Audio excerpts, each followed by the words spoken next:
جانوروں کے جسم میں روح ہے یا نہیں، اس کے بارے میں بتائیے۔ دیکھیں جی اتنی ڈیٹیل تو ہمیں نہیں بتائی کہ جانوروں کے جسم کے اندر روح نہیں، لیکن جان کا تو مسئلہ آیا ہے کہ جان ان کے اندر موجود ہے جو اللہ تعالیٰ لگا لیتا ہے، نکال لیتا ہے جب ان کی موت کا وقت آتا ہے۔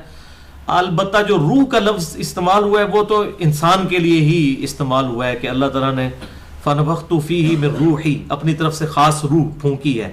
روح اللہ تعالیٰ کی امانت ہے انسان کے اندر، اللہ تعالیٰ کی طرف سے ایک ڈیوینٹی کی طرف سے، ایک خدا کی طرف سے ایک تحفہ ہے جو جس کے اندر انسان کی شناخت موجود ہے۔ اللہ تعالیٰ انسان جو ہے وہ اللہ تعالیٰ کی شناخت کر سکتا ہے اس روح کے ذریعے سے۔ باقی اس کے ذات قرآن میں واضح آ گیا، پچھلی دفعہ آیت گزر چکی ہے کہ نبی آپ سے روح کے بارے میں پوچھتے ہیں، آپ فرما دیں کہ روح میرے رب کا امر ہے اور اس کا علم نہیں مگر بڑا قلیل دیا گیا ہے۔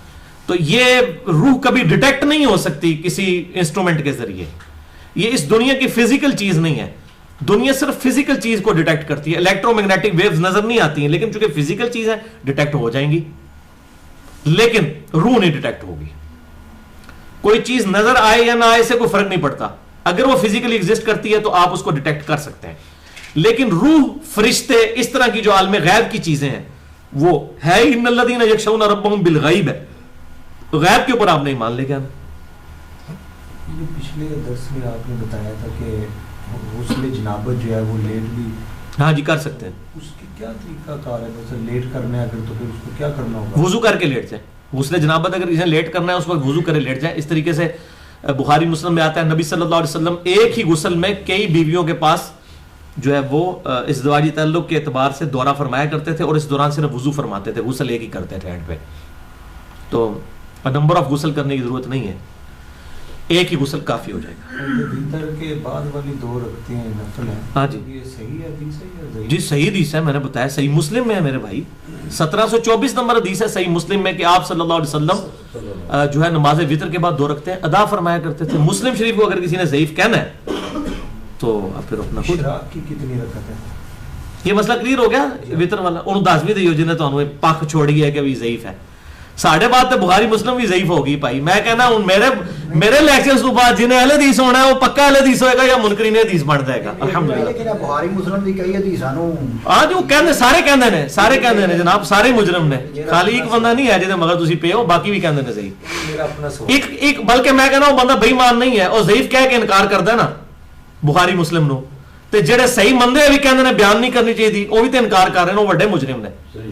جڑے صحیح مان رہے ہیں پھر کہندے میں نہیں مننا، وہ بڑا مجرم ہے۔ جڑا کہندا میں صحیح نہیں مننا تا نہیں میں مندا، وہ بڑا مجرم ہے۔ بڑا مجرم تو وہ ہے جو بخاری مسلم نو صحیح مان کے عمل نہ کرے، وہ بڑا مجرم ہے۔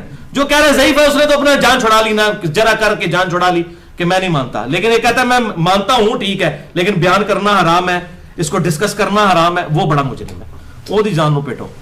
ہاں جی یوسف، اشراق کی کتنی رکعت؟ اشراق کی کم سے کم 2 رکھتے ہیں جی، زیادہ جو ہے وہ صحیح مسلم میں آتا ہے 12 رکعت بھی آپ صلی اللہ علیہ وسلم پڑھا کرتے تھے۔ جب کبھی آپ کی تہجد کی نماز چھوٹ جاتی تو آپ اشراق کے وقت میں 12 رکعتیں ادا۔ اشراق، چاشت، اوابین، دوحہ، یہ چاروں ایک ہی نماز کے نام ہے۔ اس کو اوابین بھی کہا گیا صحیح مسلم میں، جب اونٹوں کے بچوں کے پاؤں جلنے لگ پڑے تو توبہ کرنے والوں کی وہ نماز ہے 10-11 بجے کے قریب، دوحہ۔ اس کو ہم اردو میں چاشت کہتے ہیں، عربی میں تو چین نہیں ہوتا، چاشت دوحہ کا ہی ترجمہ ہے۔ اشراق سورج نکلنے کے بعد، سورج جب اچھا خاصا بلند ہو جائے اس وقت افضل ٹائم ہے اشراق کا یا چاشت کا، آپ پڑھ سکتے ہیں۔ 2 نفل کم سے کم ہے، وہ صحیح مسلم میں حدیث ہے کہ جسم کے ہر جوڑ کے عوض جو ہے وہ صدقہ ہے، اور جسم کے 360 جوڑ ہیں اور ان تمام کی طرف سے 2 رکھتے ہیں اشراق کی یا دعا کی کفایت کر جائیں گی۔ اور بخاری اور مسلم میں حدیث ہے کہ سیدنا ابو ہریرہ کہتے ہیں مجھے نبی صلی اللہ علیہ وسلم نے 3 کاموں کی وصیت کی، رات کو سونے سے پہلے وتر پڑھ لینا، مہینے میں 3 روزے رکھنا اور اشراق کی نماز پڑھنا۔ انہی حدیثوں کی وجہ سے بعض لوگ اشراق کی نماز کو سنت موقدہ بھی کہہ دیتے ہیں علماء عرب میں سے، لیکن وہ بات ٹھیک نہیں ہے، سنت موقدہ نہیں ہے، سنت موقدہ وہی 12 ہی ہیں، 2 فجر سے پہلے، 4 ظہر سے پہلے، 2 ظہر کے بعد، 2 مغرب کے بعد، 2 عشاء کے بعد۔ باقی نمازوں کی ٹائمنگ کے اوپر، نماز کی رکعتوں کی تعداد کے اوپر میرا مسئلہ نمبر ہے 30، وہ آپ دیکھ لیں، میں نے اس میں ڈیٹیل کے ساتھ بتایا ہوا ہے۔ اور یہ حدیث صحیح ہے جو کہتے ہیں کہ فجر کی نماز کے بعد بیٹھا ذکر کرتا رہے؟ ضعیف ہے روایت جی، صحیح مسلم میں یہ حدیث ہے کہ آپ صلی اللہ علیہ وسلم فجر سے اشراق تک مسجد میں بیٹھتے تھے۔ یہ جو حدیث ہے نا کہ جی 1 حج اور 1 عمرے کا ثواب ملے گا، یہ روایت ضعیف ہے۔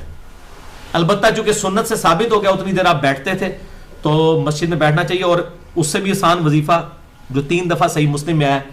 آپ 4 کلمات 3 دفعہ پڑھ لیں. سبحان اللہ وبحمدہ عدد خلقہ ورضا نفسہ وزنۃ عرشہ ومداد کلماتہ. یہ کلمات اگر آپ پڑھ لیں, سبحان اللہ وبحمدہ ایک دفعہ ہو گیا نا, یہ ایک کلمہ اس کے ساتھ ہے عدد خلقہ ورضا نفسہ وزنۃ عرشہ ومداد کلماتہ, یہ 4 کلمات بن